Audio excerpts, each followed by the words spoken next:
Dar kurį laiką laikėsi net ir po fabriko, laikėsi Dailininkų sąjunga ar ten tekstilės katedra čia darydavo, siūsdavo praktikai studentus, darydavo ten happeningus, gėlių kilimus vasarą, nu, žodžiu, vyko kažkokia art veikla. Bet ilgainiui viskas vis tiek prigeso, kol, man atrodo, Penkauskas nenusipirko šito dvaro, uždarė, užkalė ir nieko nedarė, ir pradėjo rūdyti ir musyti. Po to perpardavė kažkam kitam. Kas tas Penkauskas, bajorų kilmės? Buvo toks kažkoks kaip avulis toks. Supirkinėtojas. Tai žodžiu, tik nusipirko ir nieko nedarė. Ir fantazija baigėsi. Paskui paskutinis savininkas kažką čia pradžioje krapštė. Praktiškai visas fasadas yra renovuotas. Oho. Taip. Gražiai padaryta, jo.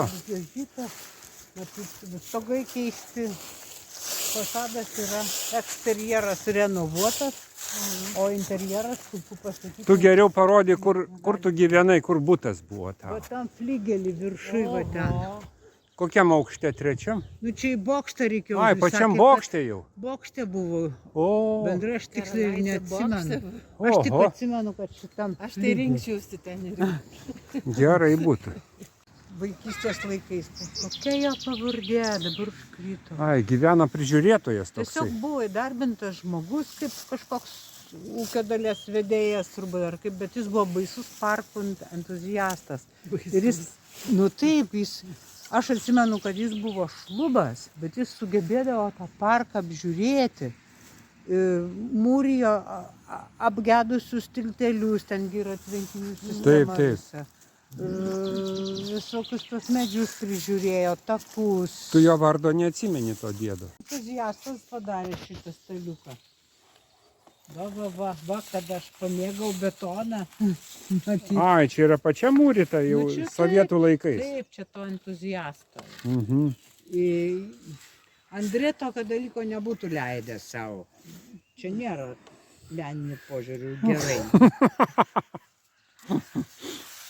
Bet, žinau, kad jis atmūrydavo, atrestauruodavo tas suirusias dirbtinės uolienas.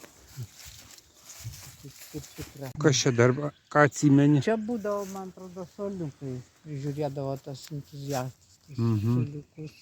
Ten paskui yra pakilimas į tokią estrados aikštelę, kažkokiam obeliskas ir kažkokią statulėlę, kažkieno nebeatsimenu. Ten buvo galvelė. Galima eiti pro ten, galima eiti pro tiltą arba pro tiltą grįžti. Ir ten jau visai atsiveria tas krioklelis, aš ten žinutę. Rankom, o paskui po daug metų, kai jau kai buvo po mamos laidotuvių, mes susitikti su broliu atvažiavom čia, Širdgėlos, paraminti. Ir brolis pagavo rankom lydekaitę, tokią sprindžio dydžio. Baloj?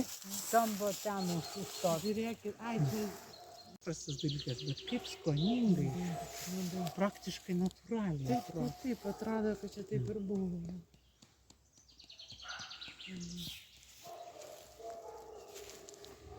Ne, čia daug baudžiauninkų reikia, kad tiek sutvarkyti. O šitas, aš nežinau, čia Andrejsniklas, turbūt Andrejsniklas. Oi, tikrai, čia betoninis kelmas. Betoninis kelmas. Ir tada visai gerai atrodo ir tikri kelmai. Ir apsamanojęs.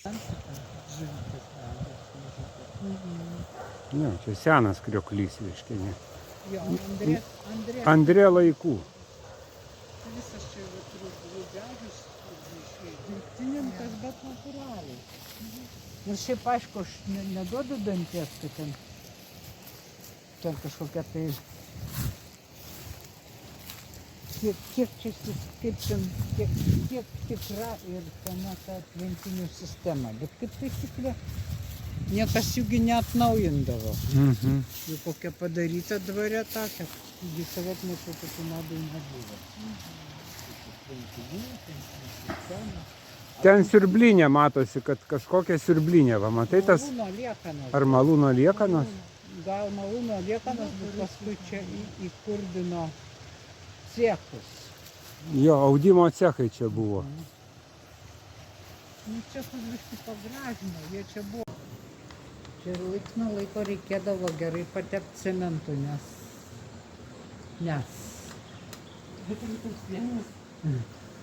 Kybo. kybo. Nu, šitas biškį taip kybo. Gal, aš žinau, gal jie ten, bet vis tiek neįsivaizduoju, kaip iš čia gali kybėti. Ten anas tai išvis. Jola. Va, čia yra gana pavojinga vieta ir niekas negarantuoja, ar čia vieną dieną nenukris tas visas primūrijimas.